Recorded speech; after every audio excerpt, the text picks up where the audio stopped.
Do you work in what you believe to be a high-income job, yet every day has become more routine, more task-oriented, less thinking, almost mindless and numb? Hi, I'm Justin Hitt with Sustainable Wealth Secrets. If you're making $100,000 a year, $125,000 a year, even $200,000 a year, and you're starting to ask yourself, why is my job so routine? Why aren't I using any of the skills that I have in making this organization better? Why is it that everything is dictated to me and I have daily status reports and weekly status reports and nobody seems to trust my professional opinion to get a job done? Well, if you're in a Fortune 1000 company, then your six-figure job actually isn't a professional job. It is entirely possible for someone to be being paid six figures and their job has been digested down into simply cut and paste or fill out this form, fill out that form. Now, there's a number of reasons why this happens, and none of these reasons will take you to the levels that you need to be when it comes to financial security. So let me share first a little bit of background. Your $100,000 a year that you earn today is not the same as far as buying power is concerned, as far as credibility in a marketplace. It's not the same as $100,000 in the 1980s. I know you watch an old movie and somebody's talking about making $100,000 a year. They're making six figures. They've made it. Well, if you're only making $100,000, $125,000, even $200,000 a year, and you live in a major city, you haven't made it. You're just barely making it. Now, I know MIT has stats on livable wages in each city. So you can go to this, I think it's livingwage.mit.edu, and you can look up the living wage for your area. And if you look up New York, if you look up a lot of places, you'll realize that what people give as a minimum wage is not what's necessary to live.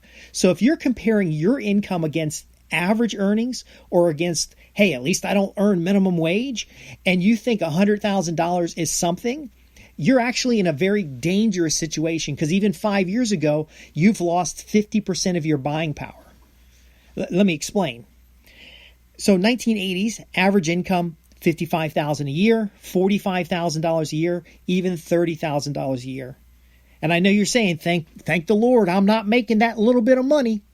But inflation adjusted from the 1980s till now, that $40,000 a year that your parents earned and you feel all proud because you're making more money than your parents and they earned that from 1979 to 1985 and you're just, your stuff don't stink.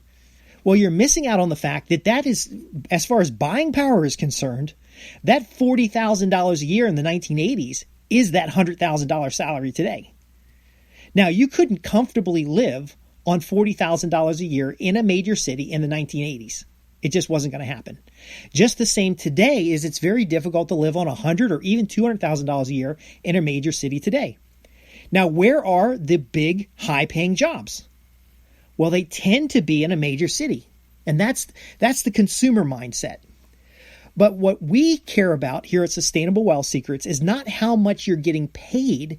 We care about free net cash flow, and we care about your buying power in the marketplace.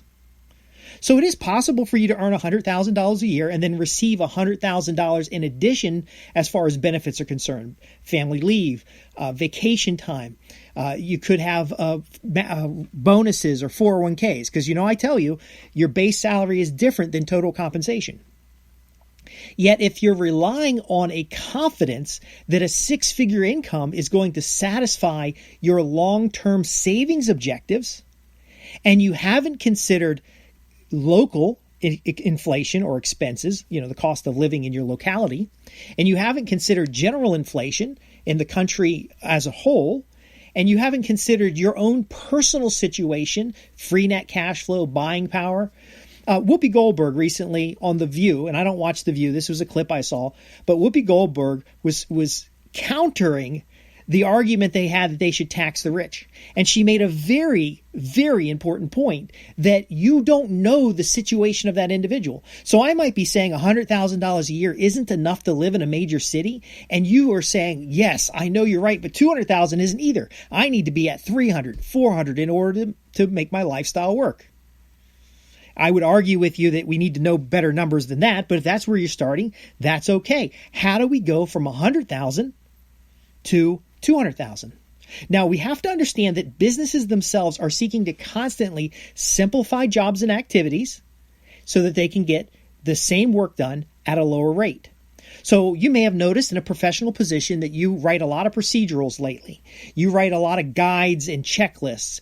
And there's a lot of language like, well, if you were to go on vacation, could someone else easily pick up and do your job? All those are descriptions of not a high-paid professional. Those are the same language patterns that are used for a McDonald's frontline worker who's struggling and fighting for that minimum or that living wage. Now, of course, you can make, in my region, the living wage is $27 an hour. You can make a good living and enjoy life at $27 an hour if you have your overall expenses taken care of. But the majority of my subscribers are not at the $27 an hour area. They're at the $60, $70, $80 an hour. And when they're at that level, they have a false sense that they actually have buying power in the marketplace. Because while $180,000 a year, $190,000 a year feels great, what if you're the only income in your family? This is the Whoopi Goldberg argument. What if you're taking care of aging parents who don't have a solid retirement account? What if you're in a situation where you've had medical problems in the past and you're paying off medical debt, you're paying off student loans, you're paying off your mortgages and things so that you'll be ready financially, and that has shortened your free net cash flow today under the hope that it'll be more loose in the future, yet something unexpected comes up. Maybe you've been running a small business on the side and then the governor comes out and there's a lot of confusion about whether your business can be open or can't be open. Maybe you've had regulatory issues. Maybe, like the health department has showed up and shut your business down because of a COVID situation. Listen very carefully. It doesn't matter how much you earn if you have nothing left over after your desired lifestyle is taken care of. Now, I mentioned a living wage not because I'm an advocate of a living wage. I personally believe that minimum wage should be $0. If you want to work for somebody for free, you should be able to do that. I've done it hundreds of times. I have worked for people and way under my value in the marketplace just to gain information, just to gain resources, just to gain experience. Now, very often I did this while working another job, or I did this in my own consultancy, or I did this by recycling things. And in the case of recycling, I'm actually doing work that is routine and manual because I've gained the experience over time. I've procedurized it, and then I'm able to deliver it to a customer with a high level of consistency. However, we have to again look at the free net cash flow. What types of income do you have? If that $100,000 a year that you're making right now is not like part of a portfolio of income and it's the only income you have, you're in a bad situation. So you could have a salary at the minimum wage. You could be working for a senior level executive. And I've seen this happen. One of my newsletter subscribers managed to get a hold of a senior level executive at a Fortune 100 company. And he said to them, I will work for you for free for 1 year as your personal assistant. I'll be available to you 24 hours a day, 7 days a week to make sure you're successful in the areas that you want to be. All I ask in exchange is that you teach me what it's like to be an executive. You share with me through experience of serving you what it's like to be an executive. And when I first heard this story, I thought it was unusual. Nobody's going to want that. But it turns out if you contact 40 or 50 different CEOs of Fortune 100 companies, one or two of them will say, sure, you can do that. Now, in one case, he got 3 months at one organization as an intern, and he was working for free. And they literally called him around the clock, 24 hours a day, 7 days a week. But that close association gave him experience and knowledge that helped him move to an executive level. A second CEO said, we can't pay you nothing. We have to pay you minimum wage, and we can't let you be in a bunch of meetings if you're not actually an employee. So he actually went through the background checks and everything to work for a year and a half with an organization as the assistant to the CEO, and he really became like the assistant to the CEO's assistants, busted his butt, and on his resume, he literally made minimum wage. And he couldn't really tell who he worked for because it's an unusual situation, but the insights gained were priceless. The behavioral nuances. How do you negotiate? Did you know executives have contracts? They're not hired off the street. They're hired in a contract that has different types of clauses in case they get let go early or the market changes or it establishes bonuses. A lot of employees that got $100,000, $200,000 a year in salary, they got more surprises because first off, inflation is eating away at their buying power. Second, they're not working 40-hour weeks for that. They're working 80-hour weeks, and therefore your wages are diluted. So, you might be making $100,000 a year, but if you're working 80 hours, it's kind of like working two $50,000 a year jobs because you're burning up all your time. Your family life suffers. Your health might suffer.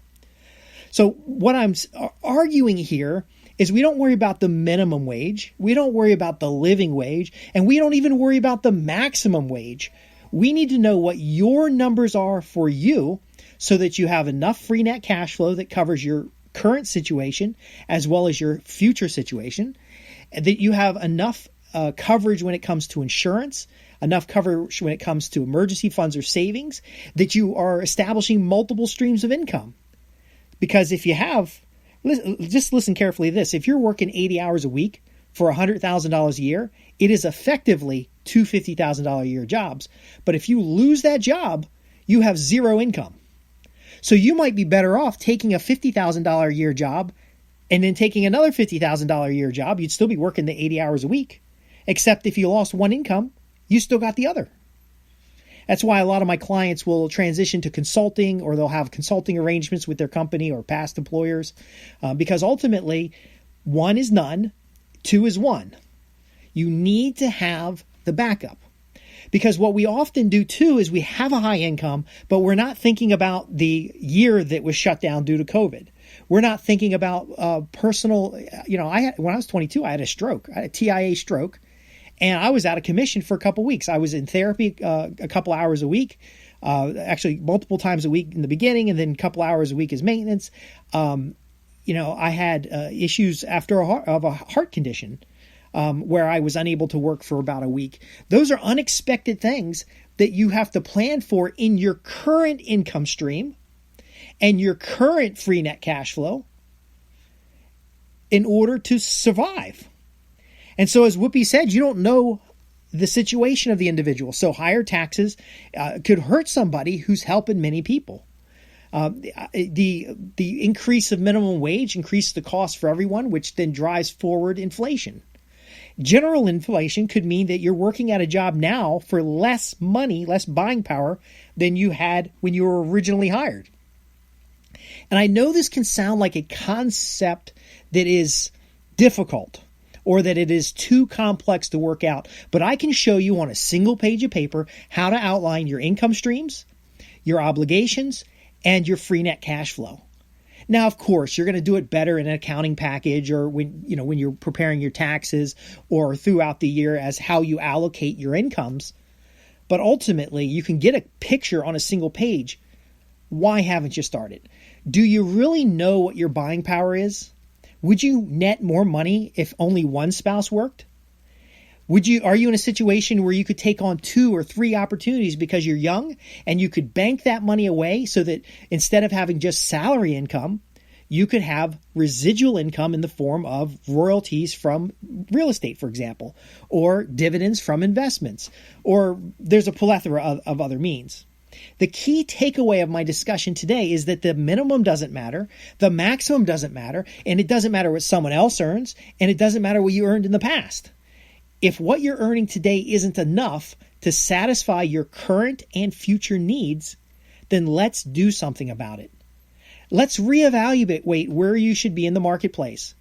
Let's look for additional opportunities to generate income streams. Let's optimize the income streams you have so they require less time or effort. Let's help you with the confidence to say no when your employer is taking advantage of you.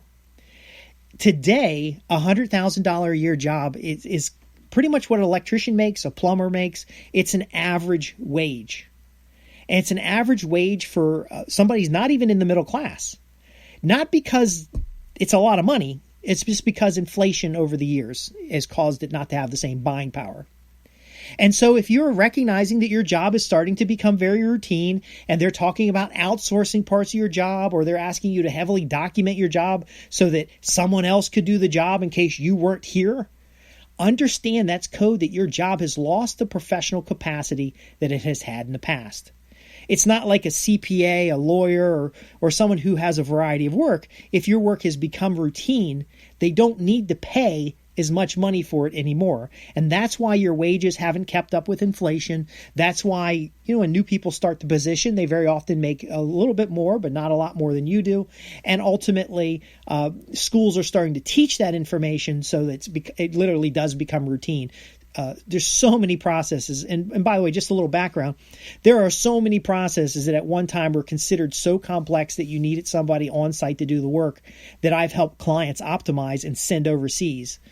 There was a time we were sending jobs to the Ukraine for software development. We're sending administrative roles to India and the Philippines. We're sending technology jobs kind of scattered around the world, so that the work itself could follow the sun, so that we didn't have to have people working night shifts, because you have a differential pay. And also, it's not good health for the individuals to work at night. So my background shows me that it doesn't matter how much you make today. The company's objective is to do the same work for less money. And if you've noticed your job gets to be very routine and you're getting micromanaged and stuff, that's a sign that your job is no longer a professional job, no longer a skill-based job. And finally, if you're not making enough to cover your needs, you'll never be happy. You'll be frustrated. You'll always seek new opportunities, and that burns a lot of resources that you could otherwise address with a simple plan. If you're interested in putting together a simple plan, I'm Justin Hitt with Sustainable Wealth Secrets. I can help you sit down and find the right CPA, the right lawyers, and the right team to put together kind of an overview of your income streams, your obligations, and then also some of your opportunities in the marketplace. My objective for subscribers is to have multiple streams of income, with the majority of those streams being passive income. For you to be in a situation where you have a majority free net cash flow, and that your expenses are structured in such a way that they actually reduce your tax liability, and overall you have protection against unforeseen circumstances in the environment. Now, if you're interested in something like that, you either contact me through the link below or visit the website at www.sustainablewealthsecrets.com. And did you know also at that website you can ask your questions about increasing your wealth or transforming your income into net worth? You can ask questions about anything that we've covered, and you'll find the full archive of this podcast. I want to thank you for taking the time to listen. I hope I have not depressed you in any way as you realize that even your six-figure income really isn't enough today. There's a level of uncertainty with artificial intelligence, with the way we can send work pretty much anywhere in the world, and you really do need to take that insight. So stop being distracted by your job sucking and start using that insight that you have in order to create the opportunity that works best for you. Again, you can get a full archive of this podcast at www.sustainablewealthsecrets, and I hope you join us sometime by either asking questions or becoming a member. I'm Justin Hitt with Sustainable Wealth Secrets, where we help you transform your income into net worth and create those things that produce the wealth that cannot be taken away. Thanks for listening.